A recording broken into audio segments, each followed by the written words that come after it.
One and all, we have got a fun one. Welcome back to the channel for grand final showdown here. Wham versus Beasty in a best of 7. And judging by how Wham just proceeded through the semis, I knew I forgot to update something. He just 3-0'd Vortex. Was not even close. So Beasty 3-0's Anatan, Wham 3-0's Vortex. And reminder that Beasty and Vortex were consistent scrimming partners for the last major tournament. So the way that he brushed him aside has actually instilled some confidence in me that maybe, just maybe, someone can make the 2025 Beastie God bleed. Lipany is going to be opening up this series. Zhu Xi VS Byzantines, and gotta say, that trade post spawned quite close. We just witnessed Wham using the Byzantine neutral trade post in a game. That'll upload on the YouTube, so check it out. Mixed results, but I can't deny the outcome of a 3-0. Didn't quite get the jackpot spawn, by the way. Oh, it's not the OP spawn. If he picked Japanese, it would be. But no, unfortunately for him, there's a slight distance. He might leverage this just to get a quicker level 3 system timing. We have seen some players like to prioritize that simply because of the inflation it gives to your economy. The Beastie, I'm looking for that sweet, sweet Medi Garden. Where is it? Sorry, that was weird. Reasonably weird, though. I don't know. Beastie might scout that quick enough. Food income's going to be tight. He might start building before he knows. That's kind of unfortunate, because if he got out here, that'd be 25 gold, 48 food, and about 30 wood. That's an insane Medigarden. Instead, more likely, I'm expecting him to drop it. Oh, there's no way you put it on the double gold, right? There's nothing else in range. Like, from his POV, his options look kind of crap. So I guess he is just going to take the double gold. Yeah. I mean, this is nice for a slightly quicker timing on Pro Scouts, but it's only ever so slightly quicker, usually. I think the way you can make this justified is if instead of gathering too much gold straight away, you gather a lot of wood. Because if you gather a lot of wood and build the stables and the scouts first, you can then, on a delay, come in for Pro Scouts when you've got 4 or 5 in the field. Yeah, this is like... Is this the worst meditation garden we've had in this tournament out of high-level players?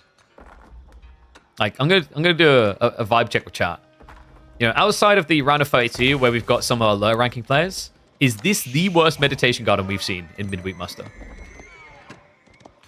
I think it is.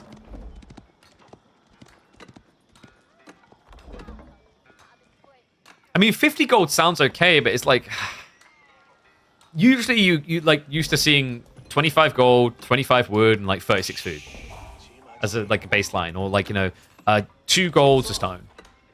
At least some wood, right? Like, I think he maybe got a single tree in range here. Oy, oy, oy. Yeah, it does feel like you've just got like a 4-minute Roos hunting cabin opening, doesn't it? Wow, on the other side is going to be opening into the Limitane. Remember, in this game, his role is to play Pro Scout Denial. You don't really see Byzantines going Pro Scouts. No, as baited as you might have been for a second by the gold. Wait, he just cancelled it. Wait. He dropped the cistern next to the Grand Winery. This would research quicker. He'd get Pro Scouts in like, what, a minute instead of minute 15? What is... Surely not. No. I mean, he's got 7 on wood, so he's clearly going for the next thing, but I assume that's the mercenary house. And there we go. Okay, I think he just misclicked. That was a little bit weird. I was scratching my head because this is not a civ you can Pro Scouts against. They're just too much quicker. And the problem is, like, you don't get anything you really want out of Pro Scouts because you built a Grand Winery. This is one of the big difficulties with Byzantines and Pro Scouts right now, by the way. For a Pro Scouts build to make sense, you'd probably want to build Hippodrome. But if you build Hippodrome, you're just getting scouts out a little bit quicker, but you still have to build a mill. And you still have to, like, research it slowly. You don't usually have system level 2 quick enough to make it that good. The alternative is you have a mill straight away, but you built a Grand Winery. Well, if I built a Grand Winery, I want olive oil. I don't benefit from deer again. Looks like the scouts are going to be picking up the goodies already. Wham has started to deploy the Limitane, but unfortunately for him, although the gold might be forward spawning for Beastie, the deer is nicely retracted behind. The issue he's going to run into is on the secondary. It's forward. And I imagine we were looking at a Zhugenu follow-up here, so Beastie can secure those resources, which would set Wham up nicely to consider either horsemen or javs. He goes Lombos. Okay. That's interesting. We used to see in the early days of Zhu Xi, they suffered immensely to Lombo spam. In fact, English was one of the hardest counters. The logic here is you can more easily extract kills off the villagers. And also, as long as the Zhuge count isn't too big, you're not really too threatened here. So far, 1 point. Nice denial here. Starting to get rid of some of the scouts. How do you feel about Free System Dark Age? I wish my PC would blue screen again. There's no value in staying Dark Age for level 3 system if you think about it. It doesn't, like, it's not as if there's a toggle on these buildings that improves construction speed. So, like, you know, you're going to level 3 system, you are going to get, like, a food buff. A wood buff or whatever from the percentage. But, like, you're in the Dark Age. And the system buffs are percentile based. So, what is your increase in villager efficiency? It's like nothing, right? You get an extra 4% from doing an extra system level. The 2 system levels, extra 8%. Hello, Beasty. Uh-oh. He doesn't realize right now. No, he's chasing away the spearman. Does pull away now. Loses a worker for it. And we do have early Palace Guard play. Cool idea. Into the Lombos can make a lot of sense. And he's even prioritizing the undermesh timing. So already assumed what's coming next. Cool thing about this, by the way, this is why maybe like Javelins would have felt better. Javelins still counters Shogunir really well, but Javelins can at least kite Palace Guard somewhat. Lombos can't easily. Now, if this was English versus Zhu Xi, a bit problematic for Zhu Xi because English can vomit out so many LBs. Byzantines are more handcuffed on their quantity.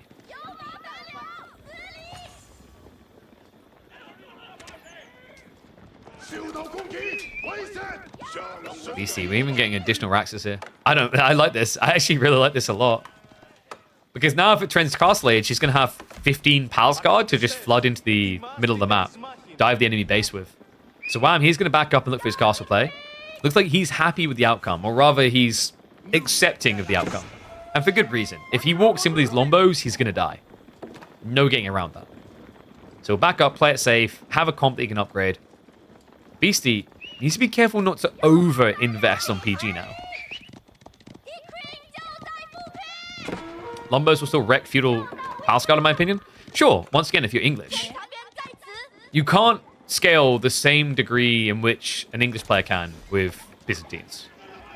Right? That's the issue. The PG count is already looking a little bit scary. This first wave may be a little bit overextended, but he's going to die for the backside. No Bloomery, so doesn't have that extra warp speed. Yeah, actually, no Bloomery is kind of a big deal here, guys.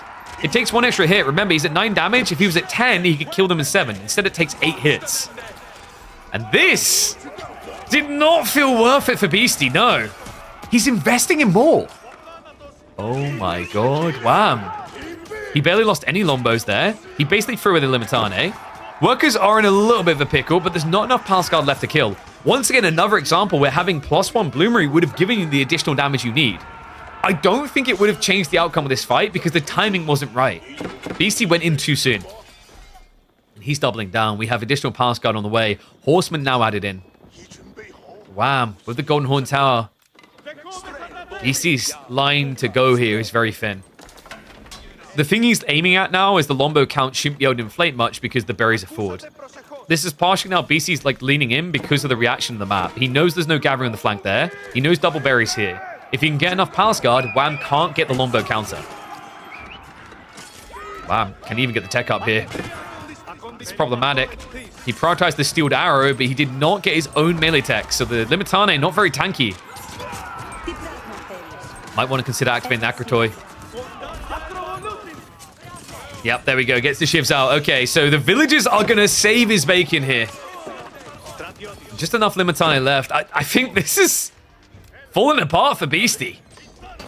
He's starting to save up for his own castle timing. I don't think he really achieved much with this. And that's interesting. See what Wham done there? He pulled the villagers to the east side to help the attack, but then also it's a body blocker to protect the Lombos. It shows you what's important to Wham. The Lombos are what will win him the game or lose him the game. So PG cleared up. Beasty did at least scrape to get the resources to mirror the tech timing. But look what Wham's up to. This is a Cataphract push. Oh, that is very surprising. Why not for Ranjin here, I wonder? Like, your opponent has double rack, so he could just easily go Limitane, Good spearman, rather, against cataphracts. We do have Wham queuing up the first monk. Remember, the Grand Winery is already there. Shaolin Monastery with 15. And it's going to be even more Raxes here from Beasty.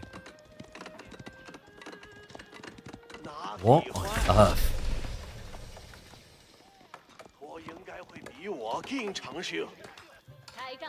I mean, remember at this stage, with the base scaling, Lombos hit pretty damn hard. Because the trade-off for Palace Guard being faster is they have less armor. So even after you get them out of the early state, like, they're going to be much more vulnerable to ranged archer fire than normal men-at-arms would be.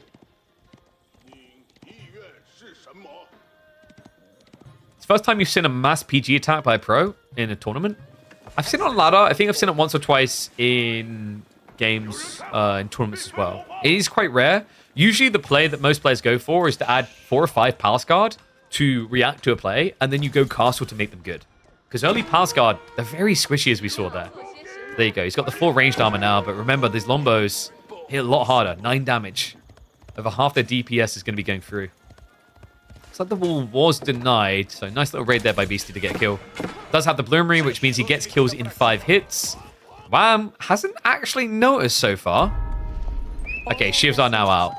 But Beasty just got some vital info there. He knows it's cataphracts. That's important. That's a very early revelation. Remember, he already set up 5 Raxes here, so he can always just immediately pivot into Spearman instead. The problem is, the thing that's keeping him away from that is the Lombos. So Beasty now needs to find an answer to the Mercenary comp before he can answer the Heavy comp. It's crafty, man. Wham's put him in quite the bind here. He's going to start queuing up the Spearman. I wonder if Nesta Bees is the logical next step for Beasty. It's tricky because normally you think Nesta Bees against Lombos, but what makes Wham's comp really sick against his opponent is Cataphracts can snipe Nesta Bees easily with the trample ability, so you're not really safe. This, however, is an overextension. What? Wham! Walks out a bit too aggressively here. Cataphracts are being ignored. What LBs are arriving, but Beasty, he has got the ranged armor too, and Wham neglected that detail. Elsewhere, we have got some attempts to get relics home. Wallow, it's going to be a failure. Cataphract's just a little bit too hard on the hit. Asgard push continues. That Lombo count barely exists. Holy crap, Wham threw away a lot here. Down to just 9 LBs. Beasty was starting to add in spears. I wonder if he now feels like it's guaranteed value. It's concerning because, like, your opponent isn't really going to switch Landsknechter unless he sees spears. But if he sees spears, he's going to want to be Lombos anyway. So I think there's no getting away from the fact that you're always going to have to deal with LB scaling. And Beasty seems to accept it. So he's going to go for the crossbowman answer. Still a little bit tricky against Lombos, but the fact he's kept the count down is going to be worrisome for Wham. What's even more so worrisome is the approach of Wham's army here. Beasty, he's even going to lose one of the relics right inside his own base. A second one here as well. Okay, this Cataphract play is sick. I was a bit skeptical on how much value it was going to find. Normally, Cataphracts feel underwhelming without the support of gold. But this is guzzling up Beasty. Crossbow's getting traded out here. The Lombo's just getting rid of them. He's on the ropes. My God, I think Wham has done it. So first he 3-0's Vortex, and now he opens the series with a win against the reigning champ. Man, this is the Wham that I was warning people about. This is the Wham that I said all should be fearful of leading in to 2025. The one that we didn't really see in the EGC tournament. But this start bodes incredibly well. This has been clean. So much map control now, and that means more mercenaries to follow up. Beasty, it's just too many Cataphracts to now consider Nesta Bees like we talked about. This is like the unique thing. Against another Civ like this, this was English doing Knights, Lombos. You'd do Nesta Bees with Palace Guard and you'd feel fine. Right, Nesta Bees, sorry, with Spearman, you'd be fine, right? But against Byzantines, because of this particular unit and its unique ability to trample over the front line, Beasty cannot use Siege to recover his game.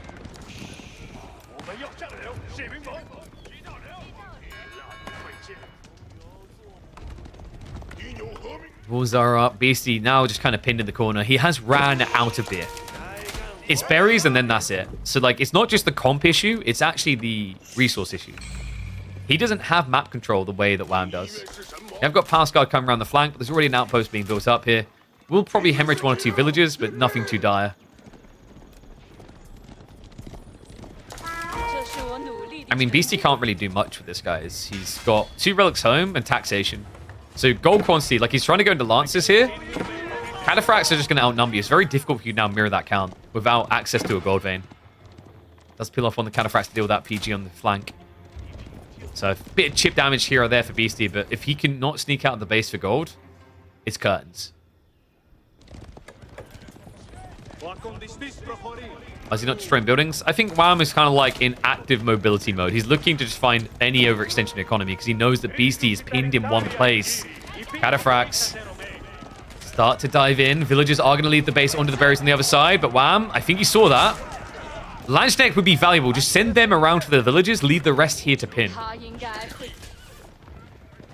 No, Wham, I get the focus on gold, but just sending 1 or 2 Cataphracts on flanks makes sense here.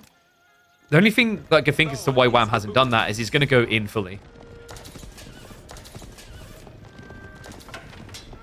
It seems like he just keeps getting paranoid about the gold, but like just leave a unit here, right? Get a scout out here. If you've got stables, you could definitely build one. Dally horses from Beasty, but reminder, the lack of food and gold is... It's going to make it very hard to actually scale these guys. We do have PG on the flank again. Hello. Wham. What was that seek shelter? What was the formation afterwards? Meanwhile, Horseman, yo. He's pulling away the army. He's coming in again on both sides. Wombos are going to be able to sniping out the villages. Cataphracts could go through with the trample. Wham, hesitant to commit into the crossbows. This is so dodgy, though. He's sending the Lombos into the enemy base and leaving the Cataphracts on the other side of a wall. Something that normally would backfire really badly, but Beasty just doesn't have enough units to punish Lombos yet. Reinforcing Cataphracts have at least now cleared up those PG. But thanks to them, Beasty still has a shot here. He's 2 workers up currently. In reality, Byzantine's going to be feeling slightly ahead with the system buff. Not to mention the olive oil. Now, is this the trample moment? I mean, the Lombos should be able to clear the way. Crossbows should be capable of winning this fight. Got another little weird flank raid happening with villagers moving out. And maybe finally it's time to dive in. The Langeneck does the trample through! Hits him hard. Beasty now 3 villagers behind. And the Lancer count is just too low. Second wave of heavy cav coming in. There's no denying it. Wham, he forced a panic retreat, which maximized the dent damage from the Cataline. And Lombos will now just get that killing blow. Crossbows can't stand up against this. It is going to be game 1 and kicking off with a Canadian win. Question is now whether he can clean house. Beasty is definitely no slouch, and he is the man to beat right now. But Wham, today, after the win against Vortex and starting this series, is instilling a hell of a lot of confidence. Crazy.